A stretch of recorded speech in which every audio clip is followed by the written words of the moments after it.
You need to hit 300? Bro, no, you don't. You need to get 4 hits today? Bro, no, you don't. Let me tell you something. You can catch a full ride scholarship on a day that you go over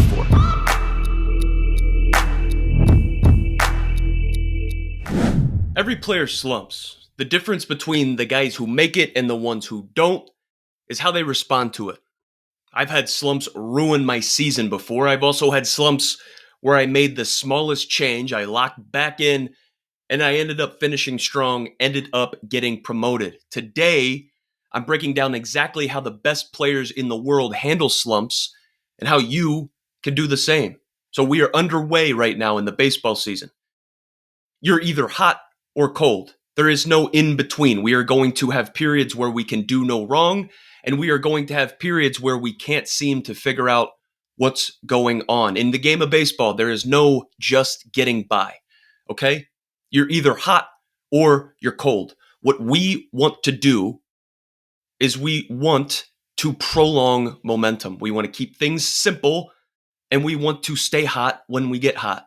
However, it's not always going to be like that. We know that as baseball players. If we hit 300, we are failing 7 times out of 10. We are failing more than double than we're succeeding. So there is going to be a ton of slumps. There are going to be a ton of downs with the ups as well. And one of the biggest mistakes that we can make as baseball players is when we let slumps become mental instead of just temporary struggles. I've experienced a slump ruining an entire season of mine before. I've seen it happen to other people, other players, and it is crazy, okay? Sometimes we can dig ourselves into a hole that we just can't get out of. That's what I want to talk to you guys about today. We need to not let slumps become a mental thing and just stick in the temporary struggle category. We all know pitchers who can't throw over to the first base. They got the yips, right? They can throw 100 miles an hour home, and then they get a ground ball right back to them. They're holding the ball like this. They're throwing an underhand over. Dude, they don't even know what they're doing, okay? That shit is mental. We need to stop right there. We can't let it get there. A slump needs to just be a temporary struggle that we can wrap our head around, that we can understand, that we can build a path forward, that we don't freak out around, okay? Once a slump becomes mental, and it starts affecting multiple aspects, multiple areas of our game, we're in trouble, boys. Now, if a slump or a temporary struggle is at the plate right now, if you can't seem to get a knock, you have no idea what's going on. The last thing that you want to do is have that creep into how you play defense. The last thing you want to do is take that mindset, that slump with you on the base paths. Now you're worried about getting caught stealing. Now we're scared to make a play in the hole. Now we're scared to make an error. Dude, that's where we're in trouble, okay? We need to wrap our heads around it, and we need to just let slumps be these temporary struggles as opposed to season-ending mental injuries, okay? Slumps aren't physical. They're mental, right? We want to get away from that. We don't want slumps to be mental. We want slumps to just be temporary struggles. They're just things that happen that we're able to get a grasp and a hold of and get it right, okay? If you don't learn how to control your mind during a slump or a temporary struggle, it'll control you. We don't want that, okay? We do not want that. What most players do wrong when things aren't going wrong, like when things aren't going right for them, they can't figure out what they're doing, is they panic. They overthink. They change everything. Let me tell you something. If you just went 0 for 4 with 4 Ks, the last thing you want to do is get in the cage and switch up your stance, mess with your hands, mess with where you put the bat, mess with where you're firing from. Dude, you caught a golden sombrero because you were swinging at pitches in the other batter's box, man. You're not even here right now. You have no idea what's going on. Don't change up your mechanics. Are you seeing the baseball? What are you thinking about, dude? Okay? What most players do wrong is they panic. They overthink. They start changing stuff. This is the number one reason why players stay in a slump. We are letting it turn mental, okay? This is a mental temporary struggle as opposed to just a temporary struggle at the plate, okay? We're struggling a little bit with hitting. Let's not make that a mental issue where it starts affecting other aspects of our game, okay? Another reason why players stay in a slump, they can't get out of it, is because they focus on stats and what they need to hit instead of building a path forward. You need to hit 300? Bro, no, you don't. No, you don't. You need to get 4 hits today? Bro, no, you don't. Let me tell you something. You can catch a full ride scholarship on a day that you go 0 for 4. How crazy is that? There can be somebody in the stands and you could go 0 for 4, but the way that you carry yourself on the field, on the base paths, in the dugout with the team, with your coaches, with the other team, dude, a coach could make you an offer because of that. Same thing with scouts. You're not going to know that they're there. Maybe you do, maybe you don't. But you can catch an 0 for 4 and turn into a draft prospect, bro. Maybe you make a crazy catch in the bottom of the 9th inning out in center field. Who knows? But if you focus on stats and what you need to do instead of building a path forward, or instead of competing, dude, you're going to stay in a slump. You're going to go like this mentally up and down with the season. Don't do it. If you let emotions take over, you're going to stay in a slump. If you're going to slam helmets in the dugout, you're going to get pissed off after you get K'd up. You get Swiss cheesed up, dude. You get pissed off. You're going to start spiraling, okay? You get back in the dugout, dude. You start just throwing gear, yard sale. No one wants to be around that, bro. If you can't take control of your emotions in a slump, they're going to take control of you. If you can't take control of your mindset in a slump, it's going to take control of you. Worry about things in your control, okay? So another reason why players stay in a slump, they can't get out of it, is because they worry about shit that is out of their control.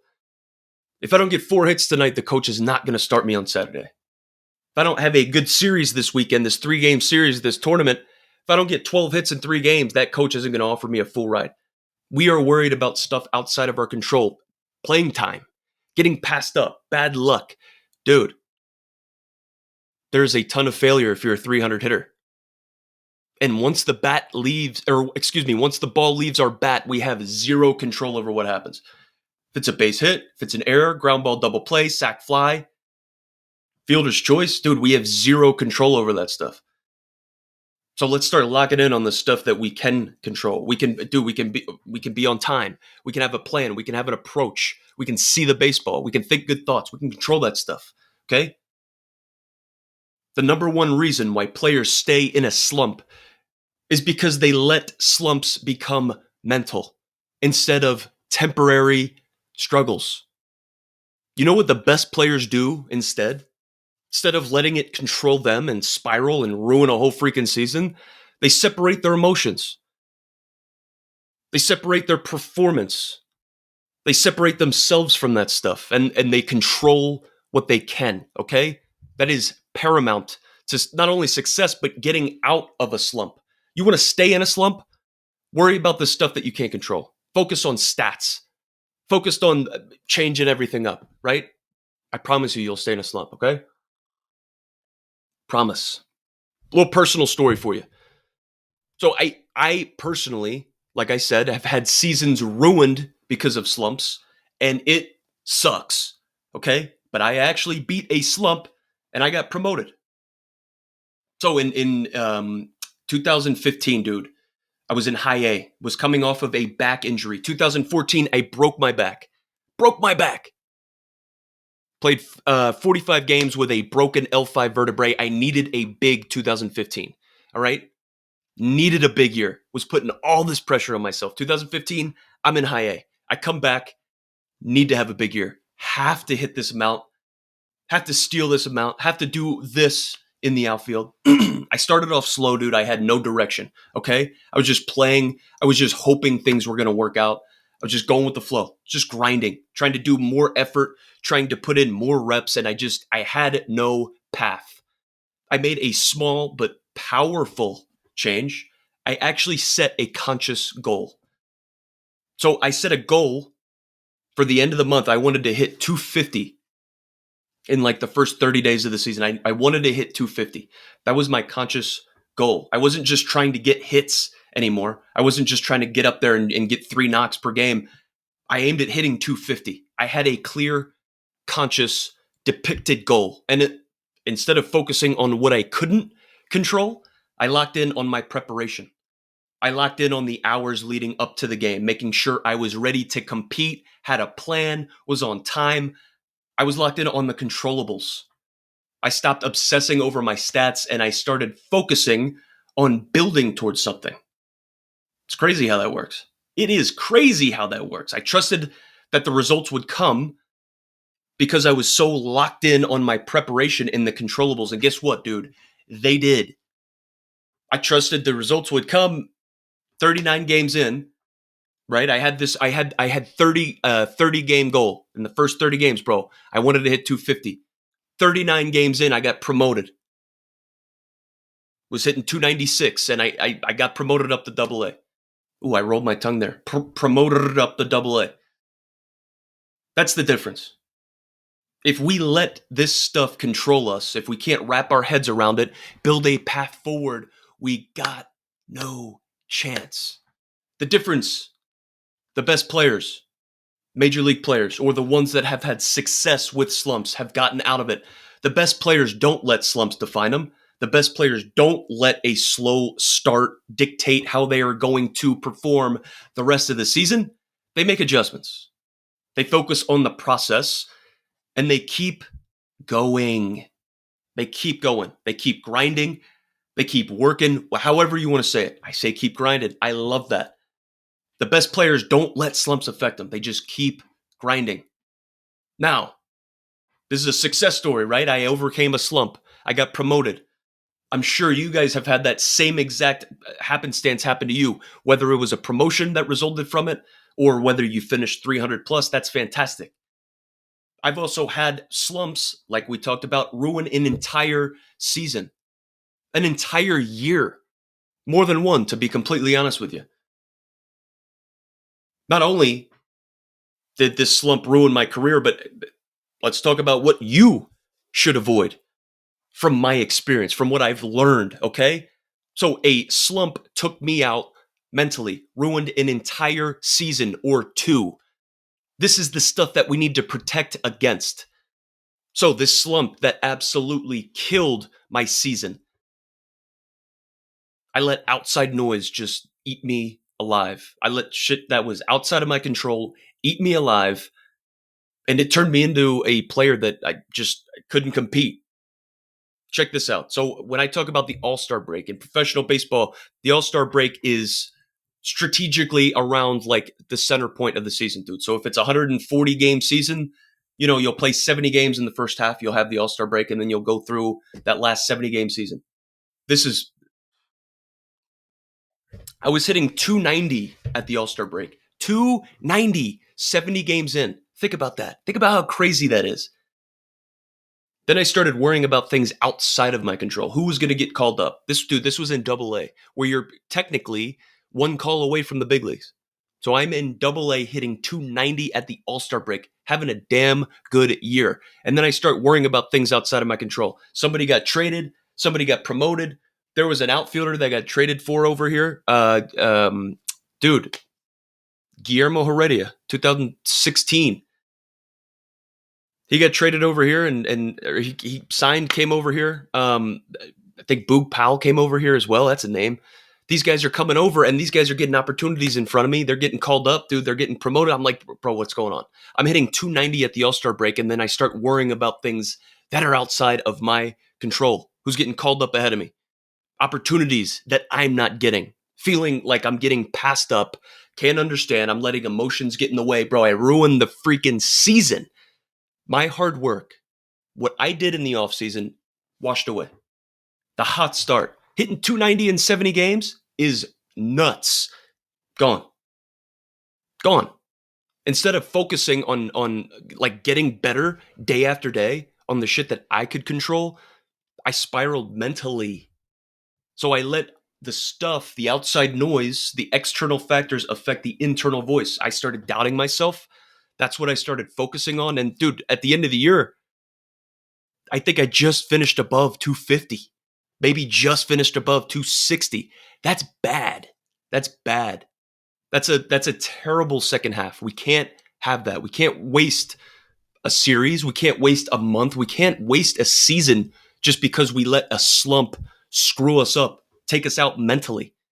I started overthinking everything. Everything. By the end of the season, a 260 batting average is not good. Dude, I dropped 30 points after already playing 70 games. The difference between me that season and elite MLB players, the best baseball players, elite MLB players, reset their minds. They get back to their process. They get back to the stuff that works, that got them there, and they keep showing up. Players like me, players that have no idea what's going on, players like me that season where I couldn't get out of it, and we can't reset, bro, GG's. Have a nice time. The season's gone. If you let that stuff control you, you can't reset, bro. You got no chance, okay? The best baseball players reset their minds. They keep showing up. They keep grinding, okay? Let's talk about the MLB mentality, okay? How do these elite hitters, these elite MLB players, bro, how do they handle slumps? How are they able to reset? How are they able to get paid so much money, have all eyes on them at all times, have pressure, have stress put on them, and how are they able to get back to neutral? How are they able to continue forging a path forward? Well, number one, they don't panic. They know slumps happen. Failure is a part of the game. We just said it early. You hit 300, you're going to fail 7 times out of 10, bro. That's more than twice that you're succeeding. You're going to fail for the rest of your life times 2, double what you're doing in order to be a 300 hitter. Major League Baseball players, they don't panic, especially when stuff doesn't start going their way, okay? They let it be just a small occurrence, a little struggle as opposed to like panicking, letting it ruin an entire season. In the first part, we talked about a slump not going mental, not affecting us in all aspects of the game. We just want it to stay as a temporary struggle. That's what these guys do. That's what these guys are doing. They reset. They do not panic. Elite baseball players handle slumps by knowing slumps are going to happen and trusting that they're going to break out of it. They trust that based off of their preparation. They get back to the basics, number 2. Instead of changing everything up, messing with the stance, the hands, open, head tilt, HLP, whatever that thing's called, dude. Instead of messing everything, they get back to the basics, dude. They're not changing everything up. They simplify. KISS. Keep it simple, stupid. The more we think, the more we stink. Why would we start clouding our judgment and getting in the way of our ability to see the baseball? Dude, if you're thinking too much when you're up at the plate, how are you going to see the baseball? You can't. MLB players handle slumps by not panicking, by getting back to the basics. Number 3, they focus on preparation, not results. Dude, if you are results oriented, you are going to be on top of the world when you're 4 for 4 and underneath the ground when you're 0 for 4. Don't do that. You're letting your emotions get in the way. You are having your results tied to your worth. Don't do that. Focus on your preparation, dude. Don't be results oriented, be process oriented. Okay, you went 0 for 4. You don't have to feel like shit. You took care of everything you needed to do pregame, dude. You got your swing locked in. You lined out 4 times. You had 4 good ABs. That's baseball. That's baseball, man. Focus on your preparation, not the results. You would be confident and you would enjoy going through a baseball game if you took care of everything pregame, bro. If you were locked in on your process. If you worked harder than everybody else and you did what you needed to do in order to be ready and you caught an 0 for 4, bro, guess what? You can live with that. Everybody can live with that. And you're going to show up with the same enthusiasm tomorrow and get after it again. But if you were tied to your results, you got no chance, dude. Focus on your preparation, not results. That's how elite hitters do it. That's how they get out of slumps, man. That's how they handle that stuff. They stick to their process and they know that results will follow. You got to know that. Don't let results lead the way. Let your preparation lead the way. Number 4, They stay even keeled. They remain composed. If something happens, dude, if you boot a ball at short or you strike out with the bases loaded in a big situation, bro, that's just something that happened. That doesn't mean you're a terrible baseball player. That doesn't mean you're not going to make it to the next level, dude. It's just something that happened. Stay even keeled. The best baseball players, bro, you know these guys. You've played with players that are better than you. You've played with teammates that are better teammates than you. Leaders that are better leaders than you. And you know damn well those guys, you can't tell if they're 4 for 4 or 0 for 4. You can't. Their approach never changes. They're the same guy. They stay even keeled. The best baseball players I've ever played with, the top tier major league players I've ever played with in my life, they stay even keeled. They remain composed. Whether they're 0 for 4 or 4 for 4. How many of you guys can do that? Dude, that's tough to do. Of course it's tough to do. Lastly, number 5. Actually, this is number 5. They stay hungry. Elite hitters, elite Major League Baseball players handle slumps, they handle ups and downs, all that good stuff by staying hungry. They trust that the cream always rises to the top. You can start off hitting 250 your first month and end up hitting 350 at the end of the year. You can start off 0 for 4 and end up 4 for 8. I've had that happen in a game before. I've gone 4 for 8 in an extra inning game and I started off 0 for 4. I've actually had that happen to me twice. How crazy is that? You need to stay hungry. The cream is always going to rise to the top, which means it doesn't matter where you're at, where you come from, where you hit in the order. If you're the starter at the beginning of the year I debuted in the big leagues, bro, I sat the freaking bench my first game. Pissed me off, okay? You got to stay hungry. The cream always rises to the top. Doesn't matter what your position is at the beginning. The cream is always going to rise to the top, dude. The best players, the players that deserve it, they always make it to the top. That's just how it goes, okay? Elite MLB hitters, they handle slumps by not panicking. That's something you could do. By getting back to the basics, that's something you can do.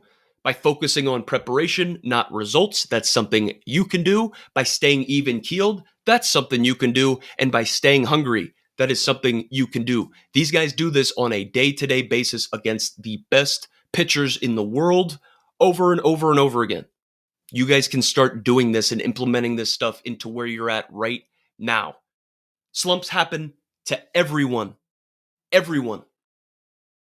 But if you train your mind to handle them the right way, you won't just survive them. You'll come out stronger on the other side and you'll thrive. That's what it's about. Regardless of where you're at, dude, you are going to struggle this year, whether it's for a game, a series, a month, a season.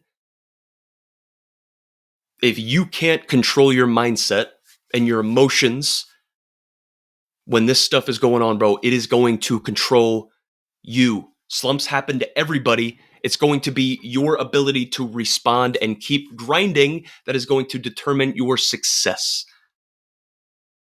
I teach players how to dominate the mental game.